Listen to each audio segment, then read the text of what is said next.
Peluncuran Danantara pada tanggal 24 Februari 2025 lalu berhasil mencuri perhatian publik.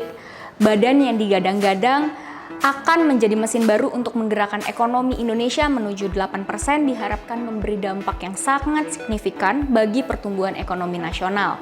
Lalu, apakah Danantara ini selanjutnya akan menjadi sentimen penggerak pasar?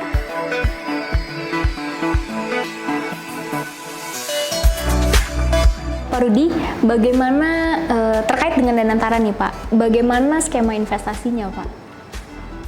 Kalau untuk Danantara sendiri, sampai saat ini peraturan pemerintah mengenai Danantara tersebut belum ada.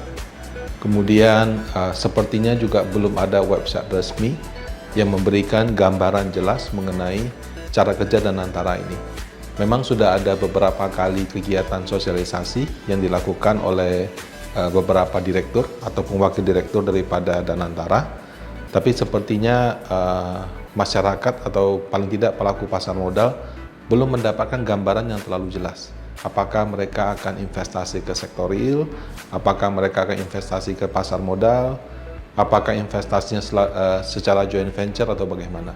Nah, jadi untuk Danantara sendiri memang belum ada suatu hal yang dapat memberikan gambaran. Ya mungkin ini lembaga yang relatif baru, jadi butuh waktu untuk bisa memahami cara kerja lembaga ini.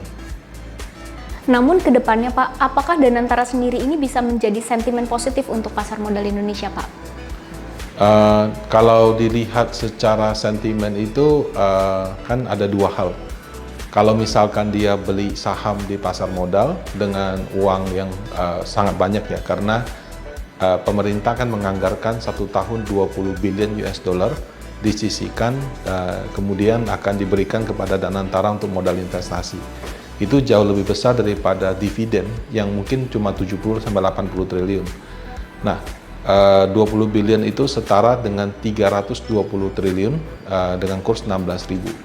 Kalau misalkan setiap tahun ada 320 triliun dan kemudian dia belikan saham, tentu itu akan membuat suatu sentimen yang cukup positif untuk saham tersebut. Tapi di sisi lain, 320 triliun ini bukan dari suatu surplus, tapi penghematan anggaran gitu. Nah, kalau misalnya penghematan anggaran berarti kan yang tadinya akan dibelanjakan mungkin untuk kegiatan pemerintah, konsumsi pemerintah, tidak jadi dibelanjakan. Nah, jadi sektor realnya mungkin akan mengalami semacam berkurangnya permintaan. Jadi ada plus minus juga sih. Jadi kalau menurut saya lebih ideal itu dilakukan oleh Danantara ke sektor real. Karena kalau ke pasar modal, pengaruh ke sektor realnya relatif terbatas. Karena itu berasal dari uang konsumsi sektor real yang dihemat. Tapi lain ceritanya kalau misalnya Danantara ini dananya berasal dari kelebihan surplus seperti itu kan tidak mempengaruhi. Tapi kan kebanyakan negara itu defisit. Jadi mungkin pemerintah perlu lebih bijaksana di situ. Banyak pro dan kontra nih Pak terkait dengan Danantara. Nah, salah satu kontranya adalah karena pasar merasa pengawasannya itu kurang ketat gitu ya Pak. Nah, bagaimana tanggapan Pak Rudi mengenai hal ini?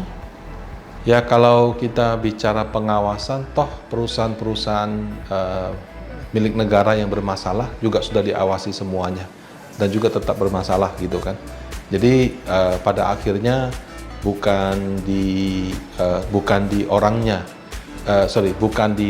lembaga pengawasnya, tapi bagaimana profesionalisme daripada lembaga yang dijalankan tersebut, seperti itu.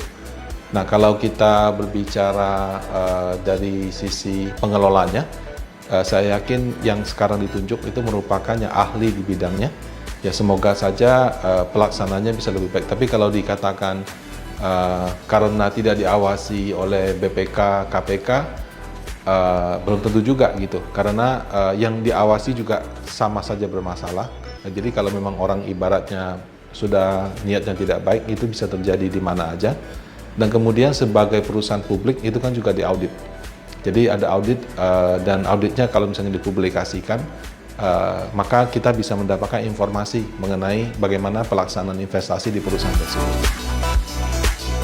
Hai Hai sahabat Panin AM, terima kasih ya sudah menonton video ini. Dan jangan lupa untuk komen, like, dan subscribe agar tidak ketinggalan video-video terbaru dari Panin AM.